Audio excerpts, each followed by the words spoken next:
c'est vrai on essaye maintenant, on a essayé d'industrialiser et de normaliser les critères qui étaient les nôtres depuis le départ.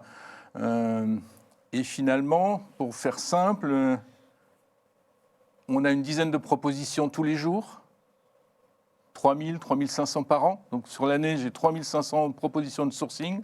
Il y en a un tiers qui passe le filtre.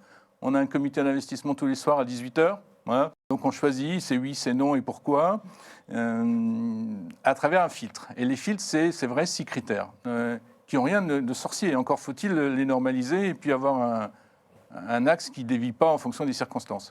Premier critère, on va dire l'emplacement. Ah oui, évidemment, l'emplacement. Non, c'est l'emplacement de la résidence en fonction de son activité. On ne positionne pas une résidence d'étudiant de la même façon qu'on positionne une résidence senior. Donc une résidence d'étudiant, il faut que j'ai des transports devant la résidence, le tramway, le bus, le métro, à très grande proximité. La résidence d'affaires, elle est évidemment plutôt à proximité de centres d'affaires ou de grandes gares. Du basique. La résidence senior, elle est dans du cœur de ville. Elle n'est pas dans une rue qui monte, parce que si le Monoprix est au-dessus, dans une rue qui monte avec un Monoprix au-dessus, ça ne fonctionne pas. On l'a vu faire, c'est des exemples pratiques où j'avais un exploitant qui me dit franchement, ma résidence, si elle était dans l'autre sens, je la remplirais, là, elle n'est pas dans le bon sens, la rue, etc. C'est vraiment des choses vécues. L'emplacement. Premier critère, l'emplacement versus la destination. Ensuite, la taille critique de la résidence. Et évidemment, pour que ça marche économiquement, il faut une taille critique. Une résidence d'étudiants de 40 lots, ça ne va pas fonctionner. Le directeur, pour le mutualiser sur 40 lots, ce n'est pas très facile. Donc des tailles critiques et une profitabilité de résidence. Donc en fait, profitabilité de fonds de commerce. En fait, on cherche des résidences qui gagnent de l'argent.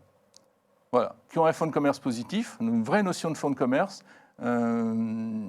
Pourquoi ? Parce que si les résidences sont profitables, l'exploitant aura les moyens de l'entretenir, n'ira pas pleurer en disant rien ne va plus, je m'en sors pas, etc., etc. Et donc il fera les investissements nécessaires pour maintenir la valeur de votre patrimoine. Ça, c'est vraiment le point le plus important, la profitabilité de la résidence. Alors comment on les a, les profitabilités des résidences ? C'est toujours la même question. Quelquefois on a les comptes. On les a parce que la résidence est portée par une SARL ou une SAS et les comptes sont publics, etc. On peut les voir. Soit, quand on ne les a pas, on les recompose. Et on les recompose notamment en EHPAD.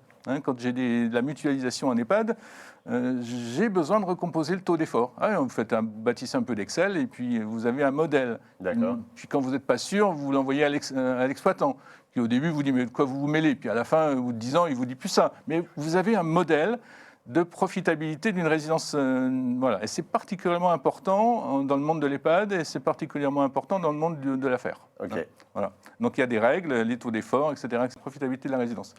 Ensuite, il faut évidemment que la résidence soit aux normes, que les sujets énergétiques soient traités, qu'il y ait un plan de travaux identifié ou, en tout cas connu. On n'y va pas, on ne peut pas y aller à l'aveugle. Et ensuite, vous avez remarqué que je n'ai pas encore parlé ni de bail ni d'exploitant.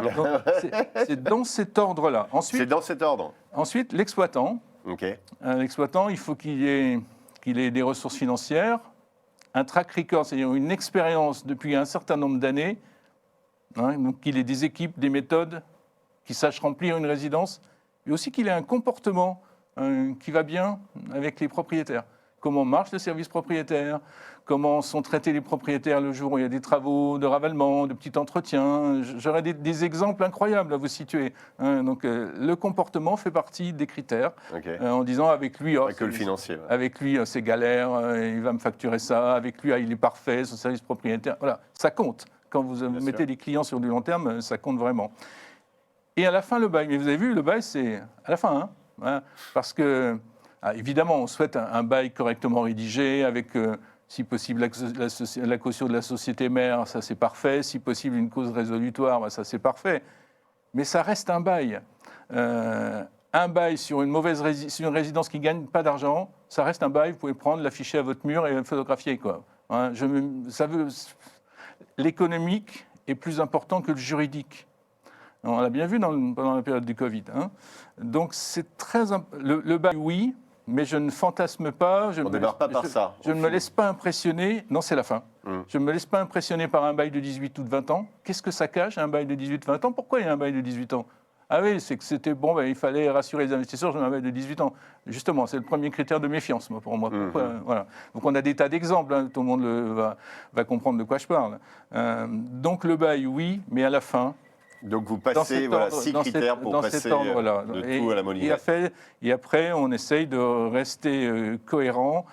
Finalement, il y a un dossier sur 3 qui passe le filtre, 35%.